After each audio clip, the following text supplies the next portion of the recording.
Welcome. In today's session, I would like to explain to you how to use the if statement in PowerShell. If you've used any other programming languages, you might be familiar with the if, then, and else statements. And that is exactly what I would like to talk about. Comparison operators are used to see if a condition is met, meaning that if a condition is met, it will result with a true response, and if a condition is not met, it will respond with a false response. The comparison operators that we can use are the minus EQ, that is equal to, the minus LT, that stands for less than, the minus GT stands for greater than, the minus GE stands for greater or equal to, the minus LE stands for less or equal to, and the minus NE stands for not equal to. Furthermore, we have the like and the not like comparison operators. These are wildcard comparison operators. Wildcards are specified with the star or the asterisk character. You can add the star on either side of the string depending on what sort of result you're looking for. If you put the star on the right hand side or after the string, the characters that are specified before that star need to be in this exact match, meaning that the first four characters or the word that you're looking for needs to start with those first characters. If you put the star in the beginning or at the left side of the string, you are querying for something that ends in the characters that you've specified. And if you put the star on both sides, you are looking for this kind of expression, so it can be part of the string, and it doesn't matter if it starts or ends with this kind of characters that you're looking for. Okay, the next up are the match and the not match comparison operators. These are regular expression comparison operators. They work very similar to the like comparison, except that you don't have to specify a wildcard character. The match that you're looking for is stored in an automatic or default variable called the $match variable, but this one gets overwritten every single time you call another match statement. Then we have the contains and not contains operators. They are more specific than the match operator. So if you specify a contained operator, it looks for an exact match of that containing operator. Then we have the in and the not in operator functions. These are the same as the contain operators. You can say it's actually just turned around. So instead of specifying, well, you need to specify the what you're looking for first, and then the part that you would like to look, or that you seeking it from. Next up, we have the replace. Replace does exactly what it says. You can take a string of characters and you can replace it with some other sort of characters. Okay, then we have the type operators. These work with data types, for examples with strings, with integers, with arrays, with objects, and so on. The first ones we have is the is and the is not. You can compare, for example, a variable with a certain data type. So you can actually compare if a variable is an object, or if that variable it has stored a string in it. So same way, if you don't want to have that, you just say is not, and you can compare if a variable might not be some sort of data type. Then we have the as. With the as, you can display the content in different data types. So you could actually convert an integer into a string, or a string into a date and time. By default, PowerShell is not case sensitive. However, you can force this by specifying an I in front of the operator. So if we put an I EQ, this will tell PowerShell that we are forcing it to look for case insensitivity. And if we append a C on that, this will force PowerShell to compare with case sensitivity.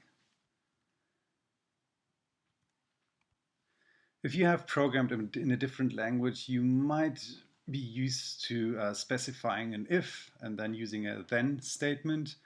In PowerShell, you only specify the if, and the block command will react as the then statement. So if a condition is met, then the block statement will execute. This is an example. So if 1 plus 2 equals to 3, then write out the string 1 plus 2 equals 3. I will have more examples later on in the session when we do a couple of demos in PowerShell ISE. Logical operators are, for example, the not or the exclamation mark. You can use either or to achieve exactly the same thing. You can also say that these use reverse logic, meaning that if a condition is not met, then it needs to be then something needs to be executed. The AND operator can be used if you have more than one condition that needs to be met. The block statement will only execute if all of the specified AND operators are met. Then we have the OR operator.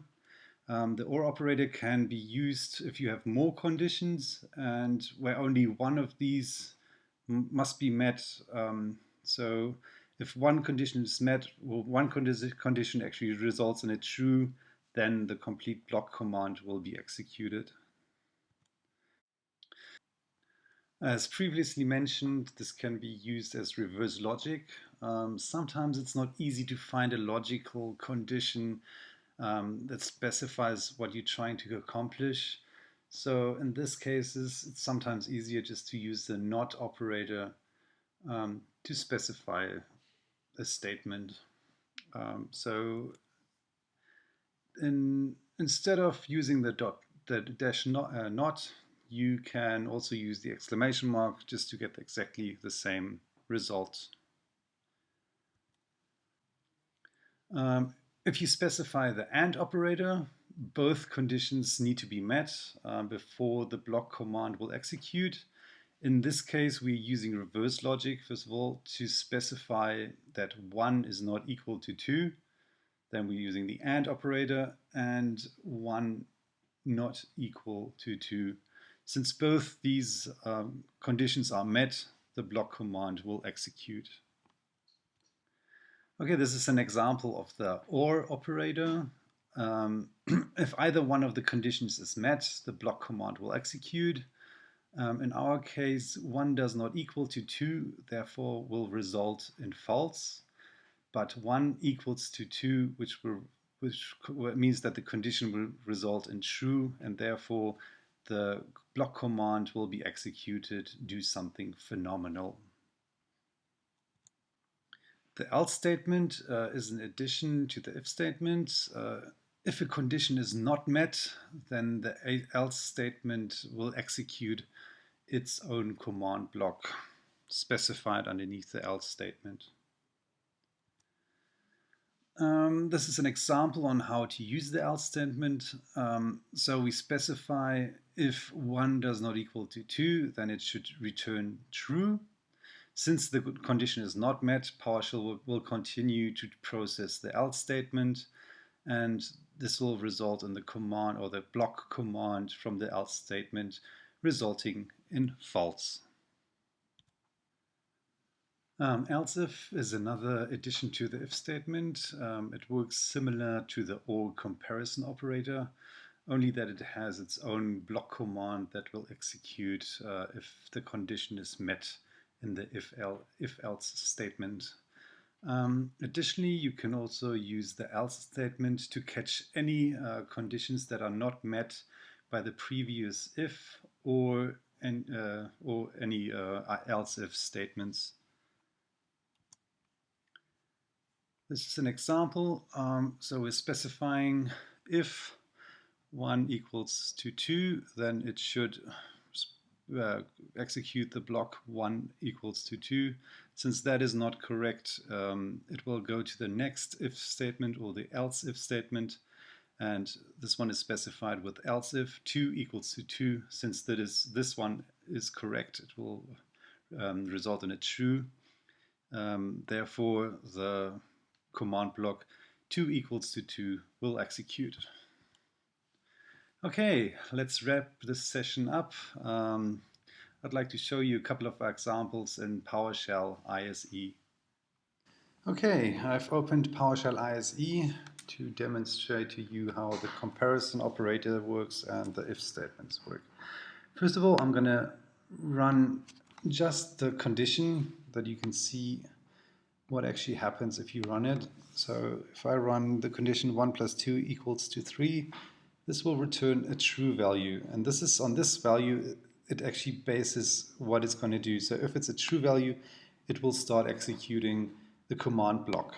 So if I run the complete if statement, you will notice that since the condition is true, it knows that it needs to run the command block, and in the command block I'm just specifying 1 plus 2 equals to 3. And that is exactly what it's doing.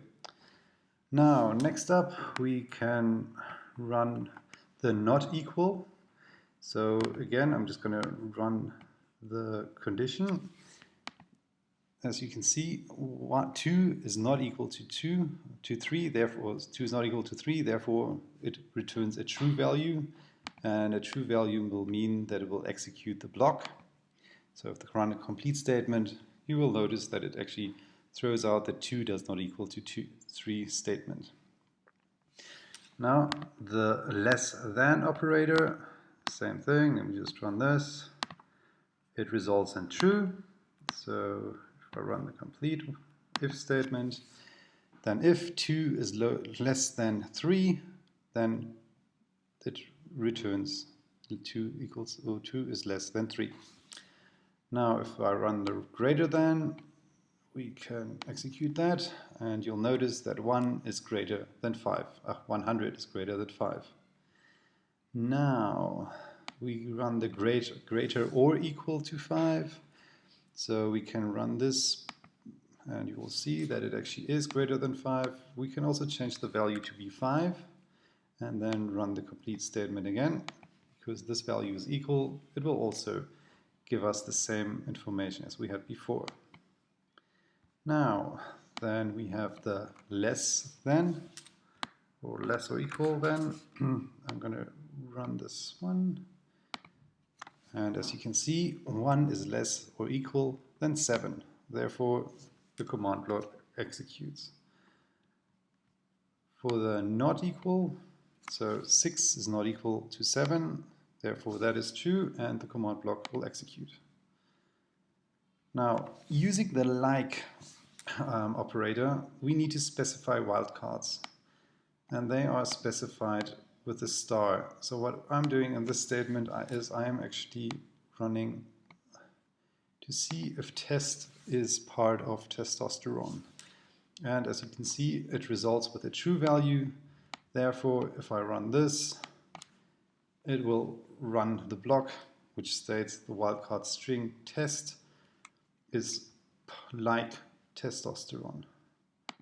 For the match statement, first of all, I'm going to show you that it writes it into the match variable. So if we say sun equals, so batch sun equals to Sunday, so if I execute the variable, you will see that sun is the variable, and it stores it in the match variable. Now, to go a bit further, we need to create an object. This object, so we're going to create a variable object called with Sunday and Monday. So if I execute this, and just to show you that this really is an object variable, I'm going to run the getType method and the name property, and you can see that it is an object variable. Now, to check if sun matches the variable, we can run that by specifying .match and sun, and it will return that Sunday, the word Sunday in that object matches the word sun. As you can notice, Monday does not have a sun in it, that's why it's not being returned. If we do the same and we want to match the word day, we will get both values returned, the Sunday and the Monday. Okay, next up I'll demonstrate the NotMatch. I was going to say Sunday, NotMatch day, and you can see it's false because day is part of the value Sunday. Therefore, in this statement, that would not execute. All right, now what we're going to do is I'm just going to add two more string variables to the object. We're going to call it Tuesday and Wednesday. I've added them. Just show you what is actually written into the. So we've got Sunday, Monday, Tuesday, Wednesday, and if we say do not match sun, it will return everything that does not have sun in it. Okay, then we'll continue to contains. First of all, we need to specify an object again. I'll do that by specifying the object with this is a test. Then, just to show you again that it really is an object, there we go. And now if we, this is sort of, it needs to be exact. If you're using the contains, the word test has to be part of it. It's not like the match where it can be just some parts can match. In this one it has to have an exact match. So if I execute that, you will notice that test is part of the object variable, and that's why it returns the string. Okay, furthermore, I would like to demonstrate the in. In works exactly the same as the contains, except that it's the other way around. So in contains, we would specify the object first, then say contains, and then say test. Test in you just do it exactly the opposite way, and in is not part of the object variable. That's why because I've actually changed the name. I'm just going to change it back to test. There we go. So if we execute this, you will notice that it is part of that object. All right, then I'd like to demonstrate the replace. Replace really replaces just the word or string or whatever you want to replace in that sentence or string. So what I'm going to do now is I'm going to write a string called get process. I'm going to replace the get with a stop. If I run this, you'll notice that it changed the get into a stop, and we get the answer stop process. Now, to demonstrate the is or the is not type operators, first of all, I'm going to create a string variable. We could, let me just, yeah. So another way we could show, well, we're going to call the is operator to verify that this really is a string. There you go, it is a string. We can also do the same if we call the data type. Just want to do that. String variable dot get type and dot name. There you go, it is a string variable. Another way, since we have already used this, we actually called it test. Test. So if we, a better way to specify data types is to use the square bracket and then to write the object or whatever, if it's a string or array. This is just a better way to do it. Okay, and now just to show or to demonstrate to you how the is not works, we take a string variable and we're asking if this is an array, and we are returned that it's true because it is not an array, it is a string. Okay, then next up I'd like to demonstrate the as. The as changes data, or you can display variables in a different format. So first of all, I'm going to create a string variable called date and time. Then I'm going to ask if this actually is a date and time variable, and it's going to return false because it is a string variable. So if I do the same by specifying string date and time dot get type type dot name, we'll see that it is a string variable. Okay, so if I want to display my string as a date and time, I use the as, and I run that. And since my computer is set to German, it will give a German version of the date and time field. Another thing you can use the as for is you can show it as a different object variable or object. So I'm going to call the system globalization culture information object, and if I run that, you will see that 1031 is the culture information for Germany. Okay, next I'd like to demonstrate the case sensitivity. First of all, to show you that PowerShell is not case sensitive, I can run capital test equals to lowercase test, and it will return it true. This would be exactly the same if I force it to use insensitivity.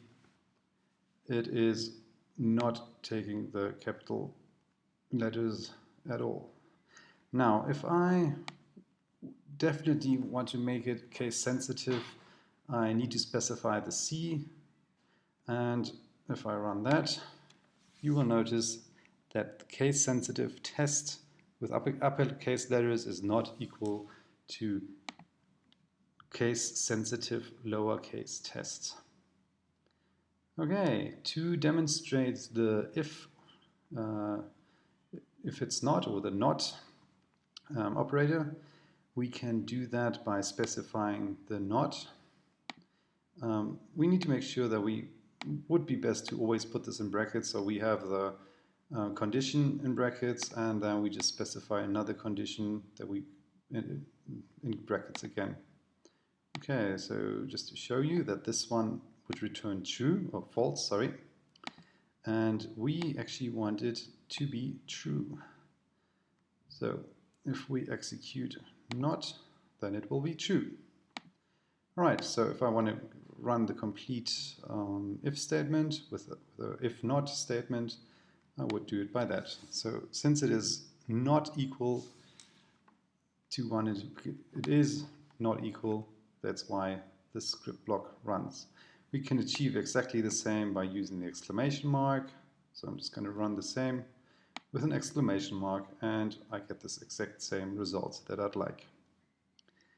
Now, the AND operator needs to be specified in between conditions. So we have one condition and we have another condition. So let's run this condition. It is set to true. If we run the other condition, you'll notice that one is false. This means that it would actually result in it will not execute, but since we have the not specified, this makes it true again, and therefore both conditions are met, and it will return the block. All right, then we can use the if and the or. So if one of these statements is true, it will execute. We have this one that is true. This one is also true. Therefore, since one of them is met, it will actually execute the script block. All right, then we can continue with the else script, or the else statement. You would specify if a condition is not met, then it will automatically jump to the else statement, and if that one is met, it will execute its block. In this case, 1 does not equal to 2, so it's not going to run the if block, but otherwise it should run the else block. And as you can see, it skips over the if block and it runs the else block. ElseIf works almost the same as an if statement. It's just an additional if statement that you're adding. So we are saying if 1 equals to 2, let's run that one individually, that is false. Therefore, it will jump over to the next if block, the else if block, and since this one is true, it will execute the command block. So if I run this complete thing, it will result in 2 equals to 2. Well, I hope you've enjoyed the session, and I'm looking forward to our next one.